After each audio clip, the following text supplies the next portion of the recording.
दोस्तों, आकर्षण का नियम एक ऐसा नियम है जिसके बारे में हम लोग बहुत ही कम जानते हैं। पर दोस्तों, मैं आपको बता दूं कि यह एक ऐसा नियम है जिसको जान लेने के बाद आप जो सोचोगे वही आपको मिलेगा। क्या आपने कभी सोचा है कि आप जो भी काम करते हैं उसमें आपको असफलता का सामना क्यों करना पड़ता है? क्यों आपकी लाख कोशिश करने के बाद भी आपके बने हुए काम भी बिगड़ जाते हैं? अगर आपके मन में ये सवाल हैं या फिर आप इन चीज़ों से गुजर चुके हैं तो आज की ये कहानी आपके सभी सवालों का जवाब भी देगी और आपको अंत में ये भी बताएगी कि आपको आगे क्या करना चाहिए। दोस्तों, कहानी शुरू करने से पहले मेरी आप सभी लोगों से एक छोटी सी विनती है कि यदि आप इस चैनल पर नए हैं तो इस चैनल को जरूर सब्सक्राइब करें। किसी नगर में एक व्यक्ति रहा करता था जो बहुत ही परेशान रहता था क्योंकि उसके सारे काम बिगड़ जाते थे। लाख कोशिश करने के बाद भी उसके किसी भी काम में उसे सफलता प्राप्त नहीं होती थी।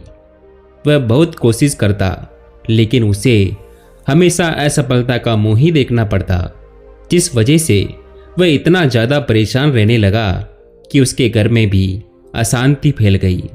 उसके घर में उसकी बीवी और 2 बच्चे भी रहा करते थे, लेकिन उसका पूरा घर अशांत और कलेश से भरा हुआ था, जिस वजह से वह बहुत ही ज़्यादा परेशान रहने लगा।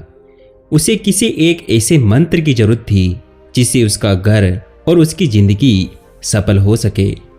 उसने अपने इस परेशानी का हल निकालने की सोची, जिसके लिए वह व्यक्ति कहीं विद्वानों और कहीं ज्ञानियों से जाकर मिला और उनसे एक मंत्र की मांग की जिससे उसके घर में शांति और उसका जीवन सफल हो सके।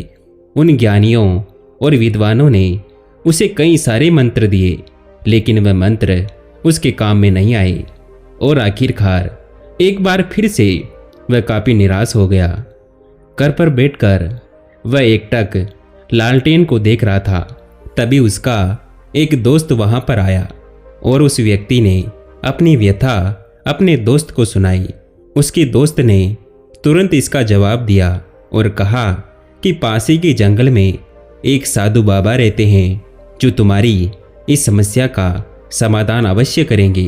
तुम एक बार उनसे अवश्य मिलना। ये सुनकर उस व्यक्ति के मन में आशा का एक और दीपक जल उठा और अगली सुबह ही वह साधु बाबा को ढूंढते ढूंढते जंगल में जा पहुंचा। जंगल काफी घना था, लेकिन आखिरकार उसने उन साधु को ढूंढ ही लिया। साधु ध्यान में लीन थे। तभी उस व्यक्ति ने हाथ जोड़कर विनती की और कहा, हे महाराज, मैं बहुत ही बड़ा दुखी हूँ, मेरे दुख को हर लीजिए।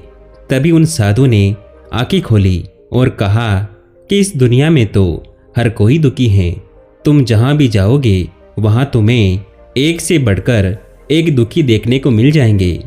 तुम कितने बड़े दुखी हो? उसने कहा कि मैं बहुत ज़्यादा दुखी हूँ। इस पर उन साधु ने कहा कि तुम्हें मुझसे क्या चाहिए? उस व्यक्ति ने कहा कि मुझे कोई एक ऐसा मंत्र चाहिए जिससे मेरे दुख दूर हो सके। इस पर साधु ने कहा कि मंत्र ऐसे ही नहीं मिल जाते, मंत्रों को पाने के लिए कुछ करना भी पड़ता है, और जैसा मैं कहूँगा तुम वैसा कर सकोगे? उस व्यक्ति ने कहा, हाँ बिल्कुल, मैं तैयार हूँ। आप मुझे बताइए मुझे क्या करना होगा। उस व्यक्ति ने आगे कहा कि जिस तरह से आप बताएंगे मैं बिल्कुल वैसा ही करूँगा। जो नियम आप मुझे बताएंगे मैं उस नियम के अनुसार ही वे सारे काम करूँगा। आप चाहें तो मैं यज्ञ और हवन करने के लिए भी तैयार हूँ।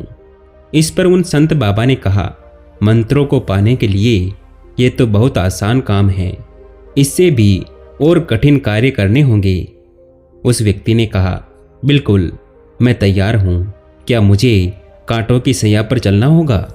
मैं उसके लिए भी तैयार हूँ। इस पर उन संत बाबा ने कहा कि नहीं नहीं, इतना आसान काम भी नहीं है।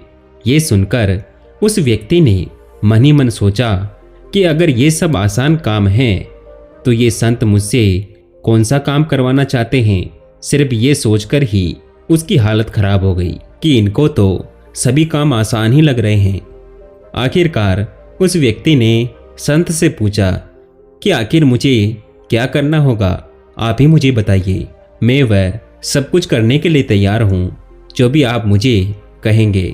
उस पर उस संत ने कहा कि जिस तरह से तुम यहाँ तक आए हो, ठीक उसी तरह से वापस अपने घर चले जाओ और अपने मन में ये बोलते जाना कि मैं सबसे सुखी व्यक्ति हूँ। ये सुनने के बाद ये व्यक्ति काफ़ी खुश हुआ और बोला कि बस इतना सा ही करना है, ये तो मैं बड़ी आसानी से करूँगा। तो ठीक है, मैं चलता हूँ। तभी बाबा ने कहा, ठहरो, पूरी बात तो सुन लो। मैं सबसे सुखी व्यक्ति हूँ, ये बात तो तुम्हें कहनी है, लेकिन याद रहे कि तुम्हारे मन में किसी बंदर का ख्याल नहीं आना चाहिए। अगर तुम्हारे मन में बंदर का ख्याल आया तो तुम्हारी सारी मेहनत बेकार हो जाएगी। वे व्यक्ति आश्रम से निकलते ही अपने मन में दोहराते हुए चल पड़ता है कि मैं सबसे सुखी व्यक्ति हूँ, मैं सबसे सुखी व्यक्ति हूँ। लेकिन जैसे ही वह ये कहता, उसके मन में साधु बाबा की वह बात याद आ जाती कि तुम्हें बंदर का ख्याल बिल्कुल नहीं आना चाहिए। और जैसे जैसे वह ये कहता है कि मैं सबसे सुखी व्यक्ति हूँ, तो उसके मन में बंदर वाली बात और भी ज़्यादा गहरी हो जाती है। जैसे जैसे वह इस मंत्र का उच्चारण करते हुए आगे बढ़ता है तो उसे बंदर दिखाई देने लगते हैं। वह सोच में पड़ जाता है कि जब मैं साधु बाबा के पास जा रहा था तब तो मुझे कोई बंदर दिखाई नहीं दिए, अब मुझे यहाँ पर बंदर ही बंदर दिखाई दे रहे हैं। लेकिन फिर भी उसने अपने मन में ये कहना नहीं छोड़ा कि मैं सबसे सुखी व्यक्ति हूँ। और ये कहते कहते वह अपने घर तक पहुँच गया। घर पर पहुँचने के बाद उसने अपनी बीवी से कहा कि हे बंदरिया, मुझे बहुत भूख लगी है, जल्दी से बंदर परोस दो। जैसे ही ये शब्द उसके मुंह से निकला, वह भौचक्का रह गया। उसका मुंह खुला का खुला रह गया और वह ये सोचने लगा कि आज से पहले बंदरों का ख्याल मेरे मन में कभी इतना गहरा नहीं था, लेकिन आज मुझे बंदर के ही ख्याल आ रहे हैं और मुझे हर जगह बंदर ही दिखाई दे रहे हैं। अब तक उसने जो भी किया था उसकी सारी मेहनत पर पानी फिर गया। वह तुरंत वापस दौड़कर संत बाबा के आश्रम पहुंचा। संत से कहा कि हे महाराज, कि ये क्या हो रहा है? आज से पहले मुझे कभी बंदर का ख्याल भी नहीं आता था, लेकिन आज मुझे हर जगह सिर्फ बंदर ही नजर आ रहे हैं। यहाँ तक कि मेरी जुबान पर भी बंदर ही विराजमान हो चुके हैं। आपने जो भी मुझे मंत्र दिया था वह मंत्र भी सफल नहीं कर पाया। जैसा कि आपने कहा था कि बंदर का ख्याल बिल्कुल भी मन में नहीं आना चाहिए, लेकिन मेरे मन में हमेशा सिर्फ बंदर का ही ख्याल आ रहा है। ये मंत्र मुझे मिल ही नहीं पाया, ये मंत्र मुझे मिल ही नहीं पाया, तो मैं इसे सफल कैसे करूँगा? इस पर उन साधु बाबा ने कहा कि तुम्हें ये मंत्र मिल चुका है, बस तुम्हें इसे समझने की जरूरत है। जब तुम इसे समझ लोगे तो तुम्हारा वास्तव में उद्धार हो जाएगा। उस व्यक्ति ने कहा कि महाराज, आप मुझे समझाइए, मैं समझने के लिए बिल्कुल तैयार हूँ। इस पर उन साधु बाबा ने कहा कि समझने के लिए तुम्हें सबसे पहले ध्यान रखना होगा कि तुम्हारे मन में बंदर का ख्याल बिल्कुल नहीं आना चाहिए। उस व्यक्ति ने अपना सर उन साधु बाबा के चरणों में रख दिया और कहा कि हे महाराज, आप कह रहे हैं कि बंदर का ख्याल नहीं आना चाहिए, लेकिन आपके पीछे मुझे बंदर ही नजर आ रहे हैं। ये सुनकर वे संत बाबा बड़े जोर जोर से हंसने लगे और कहा कि जो मंत्र मैंने तुम्हें देना था वह तुम्हें मिल चुका है, बस ज़रूरत है तो तुम्हें इसे अपनाने की। जब तुम यहाँ पर आए थे तब तुम्हें बंदर दिखाई नहीं दिए होंगे, और अगर तुम्हें बंदर दिखाई भी दिए होंगे तो उन पर तुम्हारा ध्यान ही नहीं गया होगा। लेकिन यहाँ से जाते वक्त जब मैंने तुम्हें मंत्र दिया तो तुम्हारे मन में बंदर का डर भी हुआ। जो मंत्र तुम्हारे मन से निकलना चाहिए था वह मंत्र सिर्फ तुम्हारी जुबान पर था, और जो डर तुम्हारी जुबान पर होना चाहिए था वह डर तुम्हारे मन में था।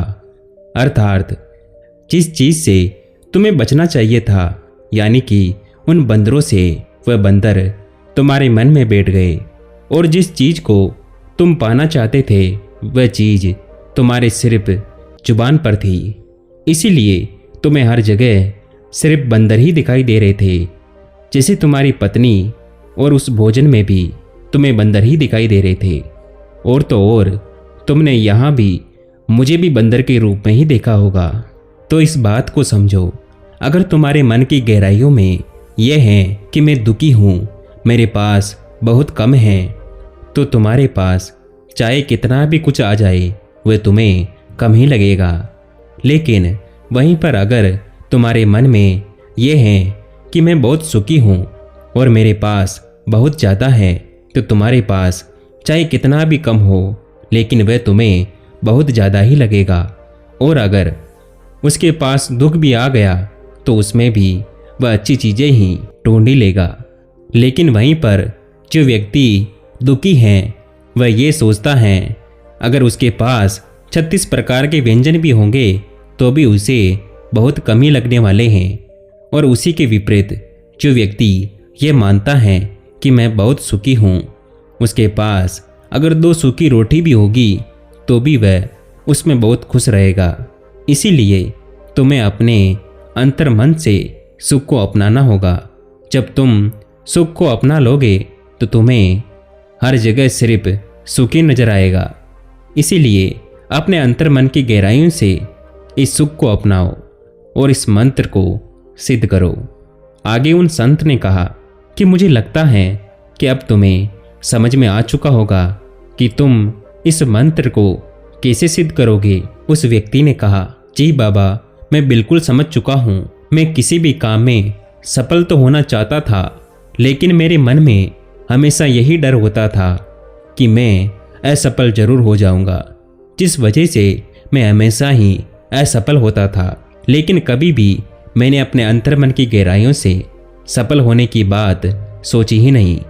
जिस तरह से आपने मुझे मंत्र दिया है वह मंत्र मेरी सिर्फ जुबान पर था, लेकिन मन में यही डर था कि कहीं मुझे बंदर ना दिखाई दे। और आखिरकार जब वह मन की गहराइयों तक पहुंच गया तो मुझे हर जगह सिर्फ बंदर ही नजर आने लगे। इसी प्रकार जब मैं किसी काम को करने की कोशिश करता हूँ तो मन में डर के कारण मेरे सारे काम बिगड़ जाते हैं। इस पर उन संत बाबा ने कहा, बिल्कुल ठीक। जब तुम कोई अच्छा काम करने जा रहे होते हो तो तुम्हारे मन में उसके विपरीत विचार तुम्हारे अंतर्मन की गहराइयों में बसे होते हैं, जिस वजह से तुम उन सफलताओं को हासिल नहीं कर पाते। इसीलिए तुम्हारे मन में जो विचार हैं वे सकारात्मक होने चाहिए, तभी तुम उन सफलताओं को हासिल कर सकोगे।